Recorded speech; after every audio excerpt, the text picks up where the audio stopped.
నమస్కారం, దీర్ఘాయుష్కి స్వాగతం.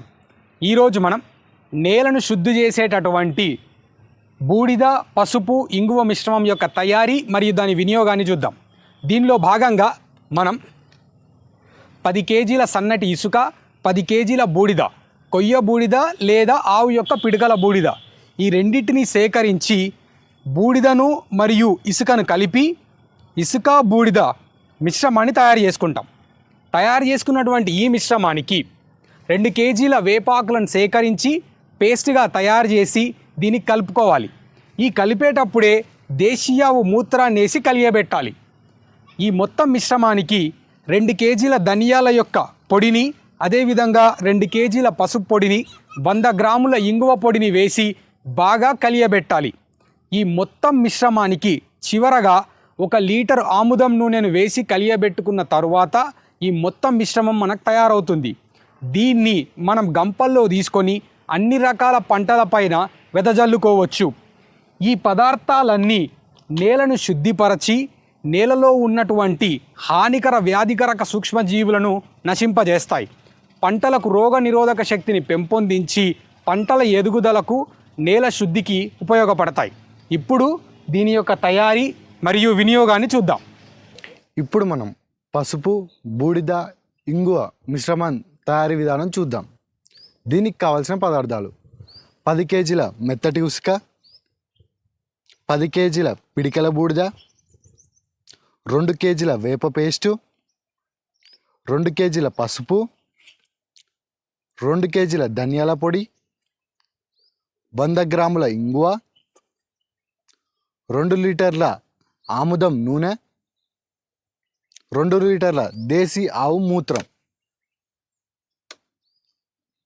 ఇప్పుడు మనం సేకరించిన 10 కేజీల ఉసుకకి 10 కేజీల పిడికెల బూడిద వేసి బాగా కలుపుకోవాలి.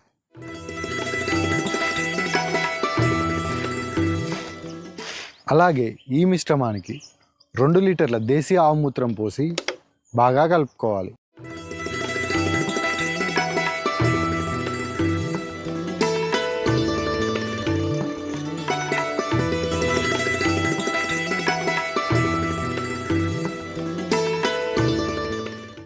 దేశీ ఆవు మూత్రం పోసి కలుపుకున్న ఈ మిశ్రమానికి 2 కేజీల వేప పేస్ట్ని వేసి బాగా కలుపుకోవాలి.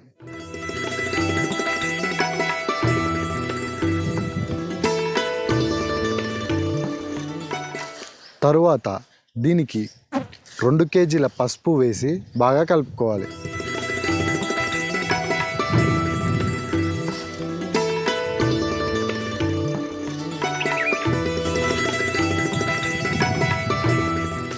అలాగే 2 కేజీల ధనియాల పొడి, 100 గ్రాముల ఇంగువ వేసి బాగా కలుపుకోవాలి.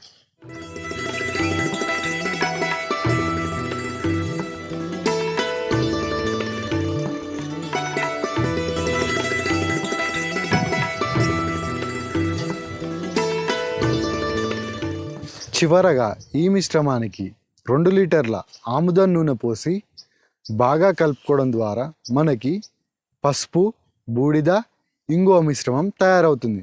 దీనిని పొలాలలో చల్లుకోవచ్చు.